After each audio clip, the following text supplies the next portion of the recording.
Hi అండి అందరికీ. ఇప్పుడు మనం దొండకాయ చిన్న ముక్కలు కానీ చేసిందే, ఇగురు కాదు ఫ్రై కాదు చేస్తున్నాను. చూడండి ఎలా ఉంటుందో. చాలా బాగుంటుంది తింటే మాత్రం. ముందుగా కళాయి పెట్టుకుని స్టవ్ వెలిగించుకోవాలండి.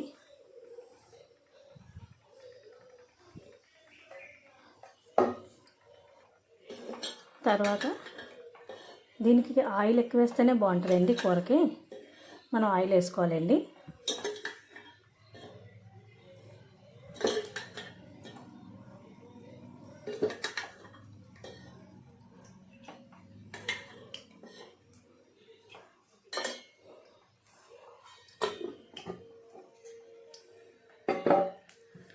ఆయిల్ హీట్ ఎక్కాక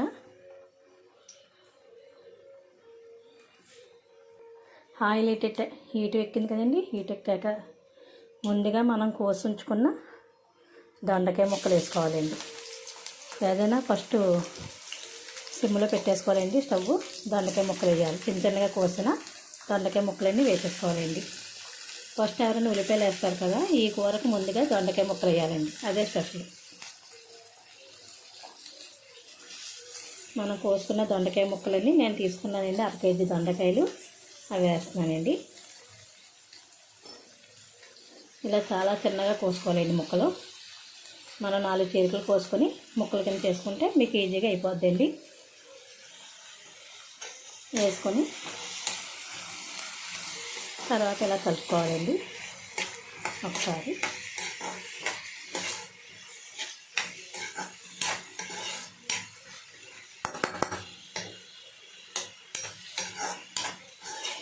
ఇలా కలుపుకున్నాకనండి మూత పెట్టుకోవాలండి. సిమ్లో ఉంది కదా, కాసేపు మూత పెట్టి మగ్గేసాం కదండి. మళ్ళీ మూత తీసుకొని దొండకాయ ఒకసారి కలుపుకొని వేగిందా లేదో ఒకసారి ఉడికిందా లేదో చూసుకోవాలండి. మధ్య మధ్యలో ఇలా ఒకసారి చూసుకుంటూ ఉండాలి. ఇంకా కొంచెం ఉడకాలండి, మనకి వేగాలి. వేగాక మళ్ళీ మూత పెట్టేస్తానండి. ఇప్పుడు దొండకాయ ఉడికిందో లేదో చూద్దామండి.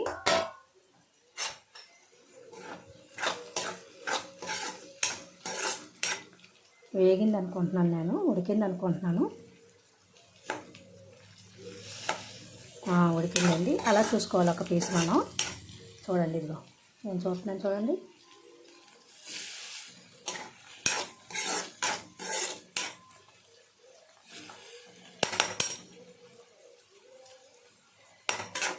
ఇప్పుడు దొండకాయ వేగిందండి.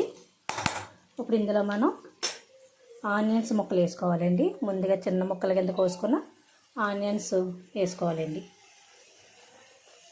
ఇందాక దొండకాయ వేసాను చూసారా, అవి వేగాక ఇప్పుడు మనం నెక్స్ట్ ఆనియన్స్ అండి. ఇవి కూడా చిన్నగా కోసిన 2 ఉల్లిపాయలు అండి.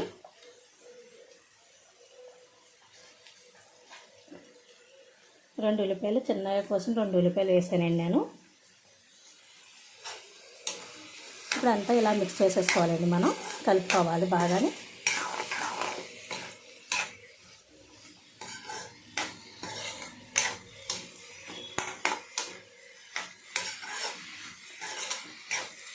శుభ్రంగా ఇలా కలపాలండి.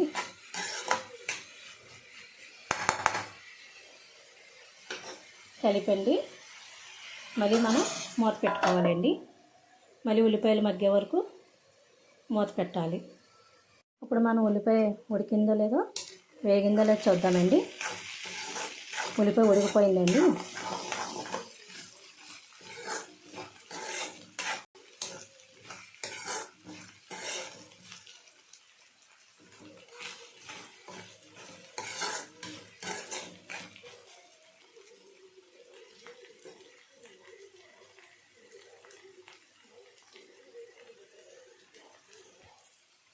ఇప్పుడు ఇందులో ఉల్లిపాయ బాగా మగ్గింది కదండి. మగ్గాక ఇప్పుడు ఇందులో నేను జీలకర్ర వెల్లుల్లి అండి. జీలకర్ర వెల్లుల్లి నూరుకున్న ముద్ద వేసానండి. ఒక 8 రేకలు వెల్లుల్లిపాయలు తీసుకోండి. వెల్లుల్లిపాయ రేకలు 1 స్పూన్ జీలకర్ర అండి. 2 కలిపి నూరేయండి. అది వేసి ఇదిగోండి ఇలా ఒకసారి కలుపుకోండి. బాగా కలపండి. ఇది వేయడం వల్ల కర్రీ టేస్ట్ చాలా బాగుంటుందండి.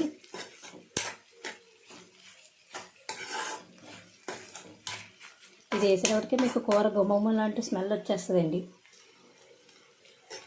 అప్పుడు కూడా ఇలా మూత పెట్టేసుకుని కాసేపు వేగనివ్వండి. పచ్చివాసన పోయాక ఒక్క నిమిషం ఇలా వేగించి అప్పుడు తీసుకుని మూత ఒకసారి బాగా మళ్ళీ కలుపుకొని పచ్చివాసన పోయే వరకు వేయక కాసేపు ఇలా మధ్య వేపుకోవాలండి. కలుపుకోవాలి ఒకసారి. మీకు కూర అంతా ఈ వెల్లుల్లిపై జీలకర్ర వేసిన వల్ల రుచి వస్తుందండి. చాలా రుచి అండి వెల్లుల్లి జీలకర్ర నూరి వేసుకోవడం వల్ల. ఇలా ఒకసారి మీరు కూడా ట్రై చేయండి. చాలా బాగుందని మీరే అంటారు. కర్రీ అంతా అయ్యాక చూసి ట్రై చేసిన వాళ్ళు నాకు కామెంట్ చేయండి కర్రీ ఎలా ఉందన్నది. మళ్ళీ ఒకసారి ఇలా మూత పెడదామండి. ఒక నిమిషం వేగించి తర్వాత ఇందులో కారం, సాల్ట్, పసుపు, గరం మసాలా వేసుకోవాలండి. ఇప్పుడు మూత తీసేయండి. ఒకసారి కలిపి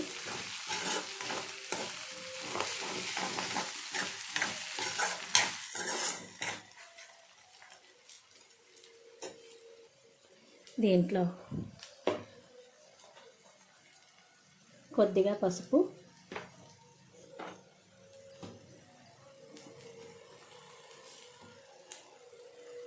కూరకు సరిపడా తగినంత సాల్టు, మన రుచి చూసుకుని వేసుకోవాలండి.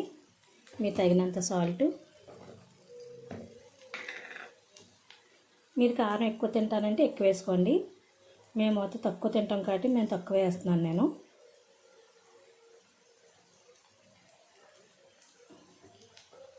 మీరు ఎక్కువ తినే వాళ్ళు అయితే ఎక్కువ వేసుకోండి కారం. తగినంత ఉప్పు మీరు వేసుకోండి. తర్వాత హోల్ గరం మసాలా అండి. నేను ఎప్పుడు ఇదే వాడతానండి, హోల్ గరం మసాలా. ఇది చాలా బాగుంటుందండి రుచి.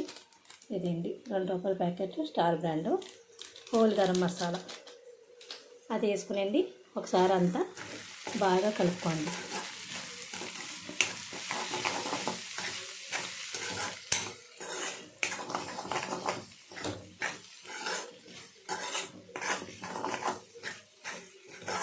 కర్రీని ఈ విధంగా మొత్తం కలపండి. కలిపి ఒక 2 నిమిషాలు 3 నిమిషాలు మూత పెట్టి మగ్గించేసి స్టవ్ ఆరిపోయండి. లాస్ట్గా మీకు కావాలంటే కొత్తిమీర చల్లుకోండి.